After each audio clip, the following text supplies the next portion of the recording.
ماشومان یې بچ پاتې دي که نه په دې میاشت کې خو ته وینې چې کله 2-3 بجې د شپې شي نو الله کا سپین په مخامخ منډالي هغه هم غارو ته ننوځي دا هم آخر انسانان خو زندګي دې خلکو ډېره سخته ده بھائی جان یو لاره یا موږ ته دا ملک ووایي چې دیام پرېږدو یا یو لاره وګوري یا هغه سرکار نه یې موږ درخواست ده چې دې خلکو ته یو لاره وګوري هغوی چې تر شوي وخت کې ویلې چې څوک راځي هغوی ته به په افغانستان کې د 6 میاشتو راشن میلاوي کړي د کاروبار موقع به ورکوي په وخت تاسو ولې نه تلئ څه مسایل دا و بھائی جان دلته یې موږ کارونه ول مالونه هم ورکړي ول څه پچا پیسې حسابونه هغه هم همدغسې اوسه پورې پاتې دي لا نه چا راکړي دي نه دا مالونه اوس وینې دغسې همدا ګډوډ پاتې دي یا دغه خلکو څه مجبوریانې دي دلته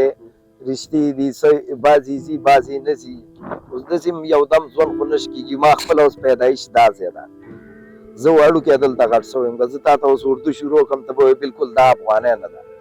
خو دا دی موږ خو دلته ژوند تېر شو اوس ځي یو ملک ته موږ چې خپل ملک ته هم ځو موږ ته داسې یو لکه هغه ډېره غټه ستره هغه ښکاري یو نوی ژوند هلته شروع کوئ یو نوی طریقه کار به وي نوی کاروبار به وي هر څه به نوي نو په دې لحاظه باندې اوس دغه خلک به هم سوچ کوي چې خپل تیاری اوس که نه په دې ژمي کې هلته افغانستان کې لاره نشته چې ته لاړ شي په سړک واورې پرتې دي زموږ په علاقه واورې دي خپله زه د بغلان یم د ولایت د بغلان یم ولسوالي مې وکړې نو زه خپله اوس خپلې علاقې ته که دې ټایم لاړ شم هغلته دونه واوره ده چې کور نه بار خلک نشي راوتی نو موږ به په دې روډ څنګه لاړ شي دا خلک هلته هم خپلې ځمکې شته یا کورونه که تاسو اوس هلته ځئ د رهایش په نه هېڅ انتظامیات نشته خو هغه درخواست هغه سرکار ته کوو چې که دا حالات دوی ویني نو چې باید موږ ته مخکې رقم وکړي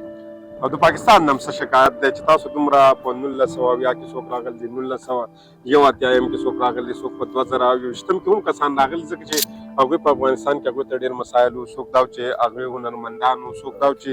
هغوی په نورو انتظامي عهدو کې هغو کارونه کړي وو نو د هغوی ته مسایل وو د دې طالبانو د وجې نه هغوی هم پاکستان ته راغلي دي د پاکستان د حکومت نه څه ګیله لرئ یا نه لرئ زه نه به څه ګیله وکړو یو همسایه چې یو سړي کره میلمه لاړ شي که ورسره ښه یې وکړل او تېره یې کړه ژوند ورسره خو کور یې ودان بچی لوی چې 40-50 کاله موږ دلته تېر کړه حق له که قانوني له لحاظه ووایي موږ د دې ملک حقدار یو خو هغه حساب نشته اوس دا ده چې بس د قانوني له لحاظه که دا وکړي چې یاره موږ ته یو لاره وګوري یا یو حساب وګوري ولې چې موږ خو دلته نه یوه ورځ ژوند کړی نه 2 ورځې 50-50 کاله یا 50-40 کاله ډېر غټ عمر ده لارې ستا څه مطلب دی چې پاکستان ته تاسو له نیشنلټي درکړي یا افغانستان ته تاسو څه داسې لاره جوړ کړي تاسو د هغې په ذریعه باندې افغانستان ته لاړ شئ نه که دلته نیشنلټي م راکړي خو دا حساب وایي چې 3 میاشتې به هم په دې کنده خطا کوي دا به راباندې ابادوي 3 میاشتې به هم بیا هلته هغه کوي دا اوس موږ ته خپله انجوز راکړی و دا چې بیا یې واخېسته لکه دی چې پرون نه بله ورځ ورانه و میډیا والا همدغسې تاسو غوندې راغلي ول دوی ورته ویلې چې دا قبضه ده لکه موږ سره تاریخي انجوز دا بلاکونه دا بانسونه دا ټول موږ ته انجوز یونیوسیار راکړي دي د هغې ستاسو سره رسیدونه داسې موجود شته هر څه دا ټول کیم ګواه و چې دا دغه سر نه هغه وګوره هغه د یونیوسیار سکول دی دفتر یې اوسه پورې دی دا لکه دا یې ټولو ته ورکړی و بیا د یو 6 میاشتې مخکې و دا یو څه وران کړه او څه پکې پاتې و دغه نیم سیټ ته لاړه خلک او دا څه چې کوم هغه نقشه کې دوی راکړی و هغه یې وران کړه نو دغې ناخوا ته بیا یې دې خلکو مالونه و د چا ګزاره کېده د چا نه کېده غریبي وه بېرته دلته راغله داسې خلک دي چې هغه منډۍ کې کار نشته اوس سهار زه خپله منډۍ ته تللی وم 8 بجې راووتم دې ځینه لاړم دا ملګري ته بوتلم هلته څه خوراک چای به ویسکو خو چای مې موږ ونه څښه بېرته رالو پولیس رالل کارډونه ماجر خو نه ګوري دلته حالات هم دا ده چې ومنسي بیا تاسو سره څه کوي وال ټکول درسره کوي نه وال ټکول نه کوي داخلي یا تاڼې ته وړي څه طریقه کار دی وال ټکول جرم موږ نه ده کړی لکه داسې خو دغه ده چې کیم نه وي یا کاټو مسله وي اوس دا QR کارټونه اشنا کارټونه چې دي موږ سره یې دي یا ټیم ختم لکه اوس دا یونیسیا چې موږ جوړه کړله هغه هم اوس لکه اوس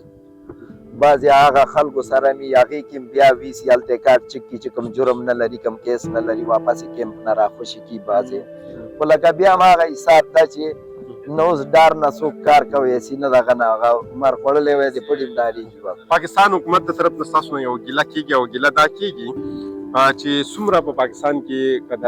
ترهګري ورته موږ وایو یا چې کوم ځای کې ډکیتي کېږي، په دې کې زیات زموږ د افغانستان چې کوم وروڼه دي دا پاکستان کې چې ژوند کوي